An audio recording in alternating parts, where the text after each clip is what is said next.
जय गुरुजी संगत जी, आपका बहुत बहुत स्वागत है गुरुजी के इस चैनल पर, जिस पर हम उनकी प्यारी संगत के सत्संग शेयर करते हैं। अगर आपको भी अपने सत्संग हमारे साथ शेयर करने हैं तो आप डिस्क्रिप्शन में दिए गए व्हाट्सएप नंबर पर या तो ईमेल आईडी पर हमें लिखकर भेज सकते हैं। आपके सत्संग भी ज़रूर शेयर किए जाएंगे संगत जी के साथ। आज हम सुनने वाले हैं 3 सत्संग। पहला सत्संग है पुष्पाधीर आंटी का। तो चलिए आज का पहला सत्संग शुरू करते हैं। जय गुरुजी, शुक्राना गुरुजी। संगत जी, मैं कपूरथला से पुष्पाधीर बोल रही हूँ। मैं अपना तीसरा सत्संग आपके साथ साझा करना चाहती हूँ। सत्संग शुरू करने से पहले मंत्र जाप करती हूँ। ओम नमः शिवाय शिवजी सदा सहाय, ओम नमः शिवाय गुरुजी सदा सहाय। संगत जी, एक दिन रात को मैं सो रही थी तो मेरे अंकल जी ने मुझे आधी रात को आवाज़ देकर उठाया और बोले, उठ पुष्पा, देख गुरुजी आए हैं। तो मैं उठी और देखा कि गुरुजी कहाँ हैं। अंकल जी बोले, वो देख सामने वाली दीवार पर बहुत बड़ी रोशनी है, गोल चक्कर बना हुआ है, उसके अंदर गुरुजी का स्वरूप सफ़ेद चोले में दिख रहा है। कितना सुंदर लग रहा है, देख कितनी रोशनी है। मैंने बहुत देखने की कोशिश करी लेकिन मुझे कुछ दिखा नहीं। शायद गुरुजी ने मेरे अंकल को ही दर्शन देने थे। फिर कुछ दिन बाद जनवरी 2022 के अंत में एक दिन गुरुजी मेरे अंकल के सपने में आए और बोले, किदा है तू? फिर गुरुजी बोले, चल कॉपी पेन ला। अंकल जी बोले, ठीक है गुरुजी। अंकल जी तो चल फिर सकते नहीं थे, तो गुरुजी ने खुद कॉपी पेन उठाया और अंकल जी के पास बैठ गए और बोले, की चांदा है तू? अंकल जी ने 2-3 बार बोला, मुक्ति दे दो गुरुजी। गुरुजी ने फिर कॉपी पर 2.5 लिखा। संगत जी, अगले दिन अंकल जी ने अपना सपना हमें बताया, लेकिन उन्होंने यह नहीं बताया कि उन्हें गुरुजी से मुक्ति मांगी थी। फिर कुछ दिन बाद फरवरी के महीने में 5 तारीख को मेरे अंकल जी की मौत हो गई। हम समझ नहीं पाए कि गुरुजी ने यह नंबर क्या लिखा था, लेकिन अंकल जी ने जो गुरुजी से मुक्ति मांगी थी, गुरुजी ने बता दिया था कि 2.5 यानी कि दूसरा महीना फरवरी और 5 तारीख को तुझे मुक्ति दूंगा। संगत जी, गुरुजी से जो भी मांगो सोच समझकर मांगो। अंकल जी को गुरुजी से जो मुक्ति नहीं मांगनी चाहिए थी, लेकिन वे 8 साल से बिस्तर पर थे, चल फिर नहीं सकते थे। शायद वो अंदर से बहुत तकलीफ़ में थे। बाद में जब अंकल जी की मौत हुई तो जिस संगत जी से अंकल जी अपनी सारी दिल की बातें किया करते थे, उन्होंने हमें बताया कि अंकल जी ने उनसे यह बात बताने को मना किया था। गुरुजी ने उनके सपने में आकर पूछा था कि आपको क्या चाहिए। अंकल जी ने 2-3 बार मुक्ति मांग ली थी। तब मुझे पता चला कि अंकल जी ने मुक्ति मांगी थी और गुरुजी ने उन्हें मुक्ति दे दी। संगत जी, मेरे अंकल जी को गुरुजी ने कई बार दर्शन दिए। गुरुजी उनके साथ होने का एहसास दिलाते रहे। यही मेरा सत्संग था संगत जी। जय गुरुजी, शुक्राना गुरुजी। ओम नमः शिवाय शिवजी सदा सहाय, ओम नमः शिवाय गुरुजी सदा सहाय। चलिए संगत जी, आज का दूसरा सत्संग सुनते हैं। जय गुरुजी, लख लख शुक्राना गुरुजी। आज मेरा शुक्राना सत्संग यह बताने के लिए है कि किस तरह गुरुपा ने मेरी सदा रक्षा की है। उन्होंने बताया था कि मेरे घर में कोई साया है जो मुझे और मेरे हस्बैंड को काम नहीं करने दे रहा, तो उसके लिए कुछ उपाय उन्होंने बताए थे। ठीक उसी दिन ड्रीम में गुरुपा रेड चोले में आए और बहुत ही ज़्यादा गंभीर नज़र से मुझे देख रहे थे कि तभी मेरे पास एक अजीब सा आकार, काले बाल और चेहरा समझ ना आए ऐसा आके बैठ गया। और थोड़ी देर बाद वो चिल्ला रही थी कि यह मेरा शिकार है, पर गुरुजी कुछ नहीं बोले, बस उनकी नज़र ही सब बोल रही थी। मैं बहुत डर गई और मैं गुरुजी के पीछे जाकर खड़ी हो गई। फिर गुरुजी ने एक रेड नेट जैसा कुछ निकाला और उस आकार पर डाला। वो आकार उस रेड जैसी नेट में फंस गया और रोल होते होते गायब सा हो गया। इसके बाद मैं उठ गई और बहुत ज़्यादा घबराई हुई थी। गुरुजी ने ड्रीम में एक शब्द तक नहीं बोला, पर उस आकार को ख़त्म कर दिया। शुक्राना गुरुजी, अनंतम अनंतम शुक्राना मेरे गुरुपा। इस ड्रीम दर्शन के लिए, मेरी प्राणों की रक्षा के लिए, मेरे अंग संग रहने के लिए शुक्राना। गुरु चरणों में शेष मस्तक, दिल से शुक्राना। गुरुपा, लव यू गुरुपा। शुक्राना संगत जी, अगर कोई गलती हुई हो सत्संग शेयर करने में तो मुझे माफ़ करना संगत जी और सेवादार अंकल जी जो सत्संग शेयर कर रहे हैं। ओम नमः शिवाय शिवजी सदा सहाय, ओम नमः शिवाय गुरुजी सदा सहाय। जय गुरुजी। चलिए संगत जी, अब हम सुनेंगे आज का आखिरी सत्संग। जय गुरुजी, शुक्राना गुरुजी का। गुरुजी की प्यारी प्यारी संगत को मेरा जय गुरुजी। गुरुजी अपनी प्यारी संगत को बच्चों से ज़्यादा प्यार करते थे। यदि किसी कारणवश गुरुजी संगत के किसी सदस्य पर गुस्सा करते थे तो इसका मतलब कहीं ना कहीं छिपा होता था। उस व्यक्ति का बड़े से बड़ा संकट कट जाता था। कई दिनों से गुरुजी के मैसेज पर मैसेज आ रहे थे कि तू सबका सत्संग शेयर करता है, तू अपना सत्संग शेयर क्यों नहीं करता। हमारे पास संगत जी द्वारा भेजे गए इतने सत्संग आ जाते हैं कि मुझे अपने सत्संग को शेयर करने का टाइम नहीं मिलता। लेकिन जब गुरुजी ने मुझे ये आज्ञा दी है तो उनकी आज्ञा को मैं कदापि काट नहीं सकता। हमारे गुरुजी बहुत ही निराले हैं। जब तक मैं गुरुजी से जुड़ा नहीं था तब तक मेरी ज़िंदगी की गाड़ी बहुत ही खराब चल रही थी। लगातार मेरे घर में 3 मौतें हुई थी। ये वे लोग थे जिन्हें मैं अपनी जान से ज़्यादा प्यार करता था। उसमें सबसे पहले मेरी मौसी खत्म हुई। उनको सर्वाइकल कैंसर था। मेरी माँ की सबसे छोटी बहन थी। हम लोगों को अपनी जान से ज़्यादा प्यार करती थी। मेरी माँ को उन्होंने अपने आखिरी समय में अपने पास बुला लिया था। मेरी माँ ने अपनी छोटी बहन की काफ़ी सेवा की, लेकिन जैसा ऊपर वाले को मंजूर था वह सदा के लिए हमें छोड़कर भगवान के पास चली गई। वहाँ से लौटकर आने पर मेरी माँ को भी वही बीमारी हुई जो मेरी मौसी को थी। उनको भी सर्वाइकल कैंसर घोषित हुआ। जब हम लोगों को उनकी बीमारी का पता लगा तो रोग अपनी 4th स्टेज पे था, इसलिए उनको बचाया नहीं जा सका। जब मेरी माँ की अंतिम क्रिया में मेरे दिल्ली वाले मामा जी अपने घर लौटने लगे तो पत्नी ने कहा कि मामा जी अब आप जल्दी चक्कर लगा लेना, क्योंकि हम लोग बहुत अकेले रह गए। यह सुनकर मामा जी ने कहा कि अब मैं बेटा कुछ कह नहीं सकता कि मैं दोबारा आ पाऊँगा या नहीं। लेकिन दिल्ली जाते ही भगवान ने उन्हें भी अपने पास बुला लिया। अब मैं बिल्कुल अपने जीवन से निराश हो गया था। यह जीवन मुझे व्यर्थ लगने लगा था। ऐसा लगता था कि मेरा सब कुछ लुट गया है। डिप्रेशन मेरे ऊपर हावी होने लगा। मैं अपने आप को भूल गया। ऐसा करीबन 2 साल तक चला। इसी समय मेरा व्यापार भी काफ़ी खराब हो गया, क्योंकि मैं अपने व्यापार पर ध्यान ही नहीं दे पा रहा था। पहले जो रिश्तेदार हम लोगों को घेरे रहते थे वे लोग अब हमसे कटने लगे थे।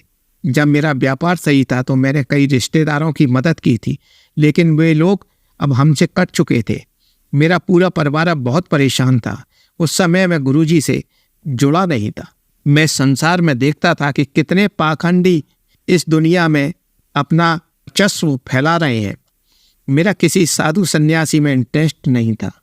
हर समय हर जगह धोखा ही धोखा, हर मंदिर में धोखा ही धोखा, हर साधु धोखा करता था सभी लोगों से। तभी मेरी बेटी की सहेली ने हमें गुरुजी के बारे में बताया कि छतरपुर वाले गुरुजी हैं। उनका नाम तो हमें नहीं मालूम, वह डूंगरी के रहने वाले हैं तथा दिल्ली में छतरपुर में एक मंदिर बनाया हुआ है। काफ़ी लोग उनको मानते हैं, लेकिन मैं उनकी इस बात से संतुष्ट नहीं हुआ। मेरे को एक शक्तिशाली डोज की आवश्यकता थी। उस समय डिप्रेशन मेरे पे हावी था। साथ ही उन्होंने यह भी बताया कि आगरे में गुरुजी का मंदिर है, वह एक फ्लैट में है। उस समय यह मंदिर एक अंकल ने अपने फ्लैट में बना रखा था। हालांकि अब यह मंदिर वहाँ से हटकर एक बड़े और भव्य मंदिर के रूप में तब्दील हो गया है। अगर आप लोग चाहें तो मैं आपको उस मंदिर में ले जा सकती हूँ। मैंने यह सुनकर उनसे कह दिया कि आगरे में तो आपके साथ चल सकता हूँ, अभी छतरपुर वाले मंदिर नहीं जा पाऊँगा। इसके कुछ दिन बाद मैं अपनी बेटी व उसकी सहेली के साथ आगरे वाले मंदिर में गया। वहाँ का वातावरण देखकर मुझे बहुत अच्छा लगा। मेरे मन को शांति मिली। उस मंदिर में ना तो कोई आरती हो रही थी, ना कोई दीपक चल रहा था। गुरुजी की भव्य फोटो लगी हुई थी। वहाँ पर शब्द चल रहे थे। काफ़ी आंटी और अंकल जमीन पर लाइन से बैठे हुए थे। हम लोग भी गुरुजी के दर्शन करके चुपचाप बैठ गए। वहाँ पर बिल्कुल शांति थी। कोई किसी से बात नहीं कर रहा था। सबसे पहले हमने गुरुजी के दर्शन किए, उसके बाद शांति से बैठ गए। इतने में जल प्रसाद आ गया। उसके बाद समोसा प्रसाद व चाय प्रसाद आया। वहाँ के लोगों ने हमें बताया कि यह प्रसाद हमें यहीं ख़त्म करना है तथा यहाँ से सीधे अपने घर जाना है। रास्ते में कहीं रुकना नहीं है। गुरुजी द्वारा दी गई ब्लेसिंग्स स्वयं ही आपके घर पहुँच जाएंगे। हम लोगों ने उनके निर्देशों का पालन किया। मंदिर में मुझे काफ़ी अच्छा लगा। मैंने और मंदिरों का वातावरण भी देखा हुआ था। वहाँ काफ़ी भीड़ भाड़ होती थी तथा लूट खसोट भी मची रहती थी। न जाने कौन कौन से तरीकों से लोगों से पैसे वसूले जाते थे। इसलिए मेरा मंदिरों की तरफ झुकाव कम हो गया। जब मैं मंदिर के दर्शन करके आया तो उसी रात गुरुजी मेरे कमरे में आ गए। मैं उस समय सोया नहीं था, मेरे को काफ़ी बेचैनी थी, इसलिए मैं पलंग पर ही गुरुजी का ध्यान करने लगा। एक मंत्र का उच्चारण करने लगा। वह मंत्र काफ़ी प्रभावशाली है। थोड़ी देर में मुझे ऐसा लगने लगा कि मेरे कमरे में कोई शक्ति आ रही है।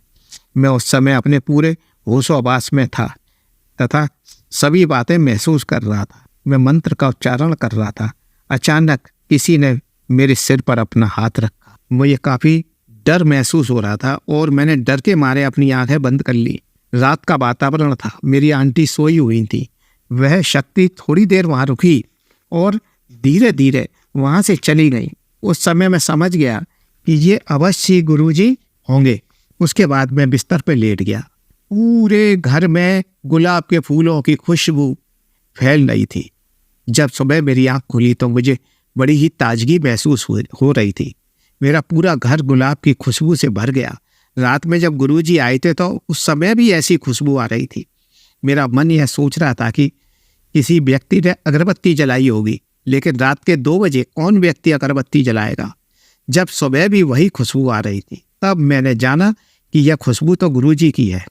करीबन 15 दिन बाद बेटी की सहेली हमें मंदिर ले गई। उनका फ़ोन आया कि मैं आज उनके यहाँ सत्संग में आऊँ, तो मैंने उनसे कह दिया कि मैं अवश्य आपके यहाँ आऊँगा। सत्संग में जाने पर मुझे बड़ा ही अच्छा लगा। गुरुजी की फ़ोटो के साथ ही उनके घर व सत्संग की भव्यता देखते ही बन रही थी। चारों तरफ से खुशबू आ रही थी, शब्द चल रहे थे। वहाँ पर उन आंटी ने मुझसे पूछा कि आपको यहाँ आकर कैसा लग रहा है, क्या आप कोई सत्संग शेयर कर सकते हैं। यह सुनकर मैंने उन्हें उस रात वाली घटना का जिक्र किया। आंटी बोली, यह दावे के साथ कह सकती हूँ कि 100% उस रात गुरुजी ही आपके घर पर आए। आप बहुत भाग्यवान हैं कि इतनी जल्दी गुरुजी की मेहर आप पर हो गई। जो डिप्रेशन इतने सालों से मेरे ऊपर हावी था, वह गुरुजी की कृपा से छूमंतर हो गया। अब मैं स्वस्थ हो गया था जिंदगी जीने के लिए। ऐसी जिंदगी भी क्या कि जिस जिंदगी में धर्म का आनंद ही ना हो। शुरुआत में मैं नास्तिक था, कोई मंदिर व धर्म के कार्य में रुचि नहीं रखता था, लेकिन जब से मेरी आंटी शादी होकर मेरे घर आई तो उनके साथ रहकर मैं भी धार्मिक हो गया। मेरी आंटी काफ़ी धार्मिक है। अब मैं एक सत्संग सुना रहा हूँ।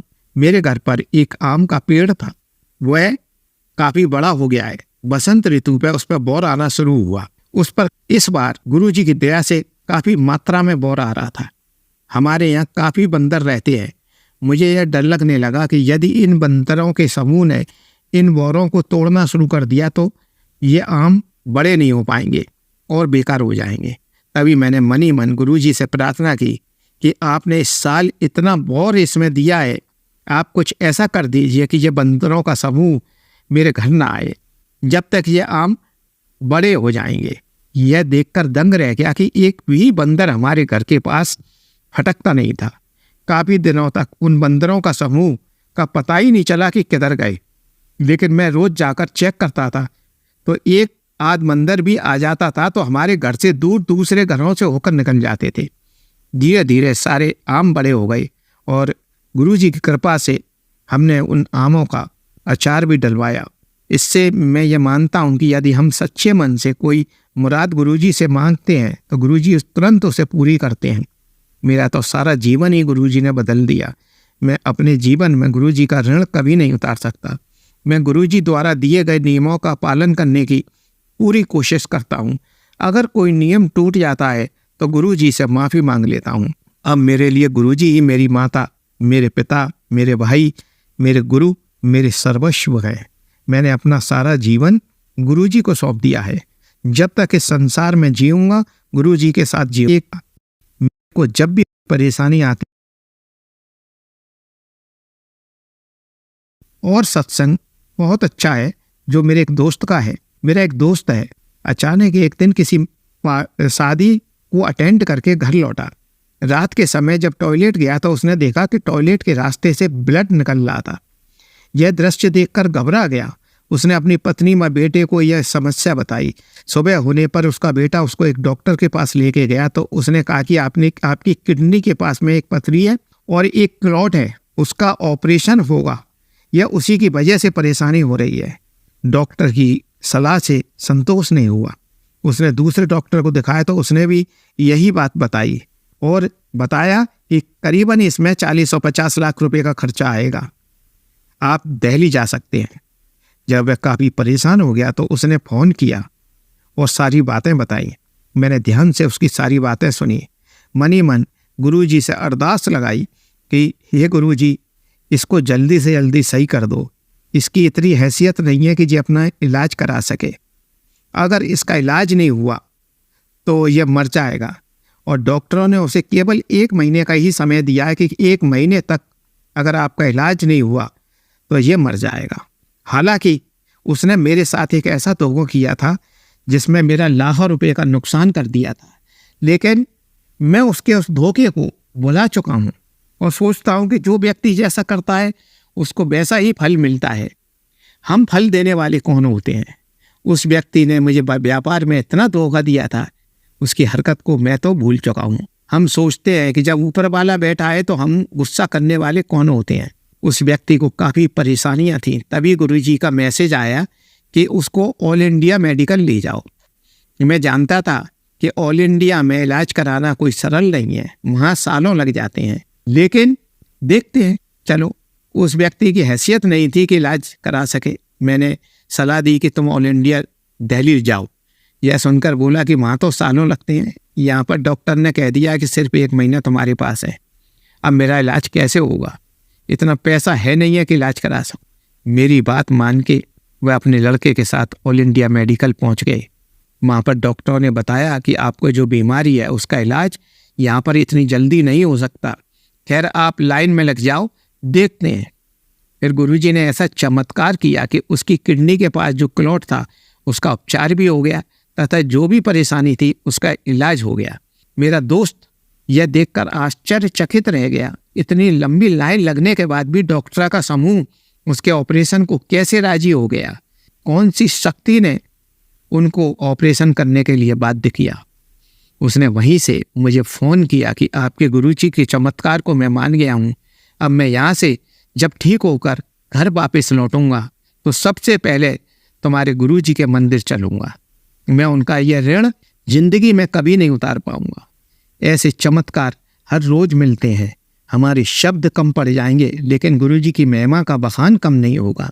गुरुजी के ही आदेश से हमें संगत जी के सत्संग शेयर करने का काम मिला है। इस कार्य में से मेरे दिल को काफ़ी संतोष मिलता है। इस सत्संग को मैं यही विराम देता हूँ। जय गुरुजी की। शुक्राना गुरुजी। चलिए अब मंत्र जाप करते हैं। ओम नमः शिवाय शिवजी सदा सहाय। ओम नमः शिवाय गुरुजी सदा सहाय। ओम नमः शिवाय शिवजी सदा सहाय।